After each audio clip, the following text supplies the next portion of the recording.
মায়া যে তোরে ডিভোর্স দিয়ে দিব। বাড়ির ভিতরে চোর ঢুকছিল। তুমি আমার মামার লগে কি করছো? আমার মামারে কি বাইরে ফেলাইছো নাকি? আসসালামু আলাইকুম বন্ধুরা, বৎসরত নাটকের 19 নম্বর পর্বটি ছিল আবেগ আর উত্তেজনায় ভরপুর। অবশেষে আমাদের সবার প্রিয় জামাল ভাই হাসপাতাল থেকে বাড়িতে ফিরেছেন, কিন্তু বাড়িতে ফিরেই তাকে পড়তে হলো এক অদ্ভুত পরিস্থিতির মুখে। একদিকে মরিয়মের সেবা আর ভালোবাসা, অন্যদিকে মায়ার অযৌক্তিক আবদার আর হিংসা। জামাল কি আসলে পারবে এই দুইয়ের মধ্যে ভারসাম্য বজায় রাখতে?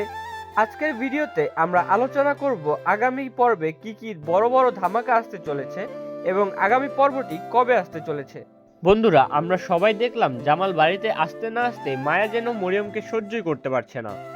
এমনকি জামালের ঘরে ঢোকা নিয়েও তাদের মধ্যে তুমুল ঝগড়া হলো। জামাল দুজনকেই ঘর থেকে বের করে দিলেও আমরা দেখলাম মরিয়মের ধৈর্যের বাঁধ এখন ভেঙে যাচ্ছে।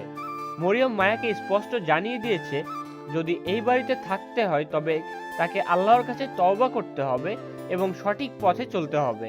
কিন্তু মায়া কি এত সহজে দম্বার পাত্রী? মায়া কিন্তু মনে মনে মরিয়মকে বাড়ি থেকে তাড়ানোর নতুন ছক কষছে।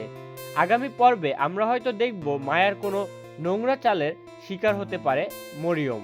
নাটকের সবচেয়ে বড় টুইস্ট কিন্তু আসতে যাচ্ছে রোমানকে ঘিরে। জামাল তার ভাইকে বিশেষ করে ব্যবসার দায়িত্ব দিতে চাইছে, কিন্তু রোমান আর তার মা মিলে অন্য কোনো ফন্দি আটছে। আপনারা কি খেয়াল করেছেন, চেয়ারম্যান রোমানকে 2 লাখ টাকা লোভ দেখিয়েছে এবং কোনো একটা বড় ধরনের খেলা শুরুর ইঙ্গিত দিয়েছে। রোমান কি পারবে তার বড় ভাইয়ের বিশ্বাসের মর্যাদা রাখতে, নাকি টাকার লোভে চেয়ারম্যানের সাথে হাত মিলিয়ে জামালের সাজানো ব্যবসাটা ধ্বংস করে দেবে? পরবর্তী পর্বে আমরা হয়তো দেখব রোমান কোনো বেআইনি কাজের সাথে জড়িয়ে পড়েছে, যা জামালের পরিবারের জন্য বিপদ ডেকে আনবে। বন্ধুরা, জামালের সরলতা আর রোমানের এই লোভ সব মিলিয়ে বৎসরত নাটকের সামনের পর্বগুলোতে হতে যাচ্ছে আরো টান উত্তেজনা। আপনাদের কি মনে হয়, রোমান কি শেষ পর্যন্ত জামালের সাথে বেইমানি করবে, আর মরিয়ম কি পারবে মায়ার ষড়যন্ত্র থেকে নিজেকে বাঁচাতে? কমেন্ট করে আমাদেরকে জানান আপনাদের মূল্যবান মতামত। আর ভিডিওটি ভালো লাগলে লাইক দিন এবং নিয়মিত আপডেট পেতে আমাদের চ্যানেলটি সাবস্ক্রাইব করে বেল আইকনটি অন করে দিন।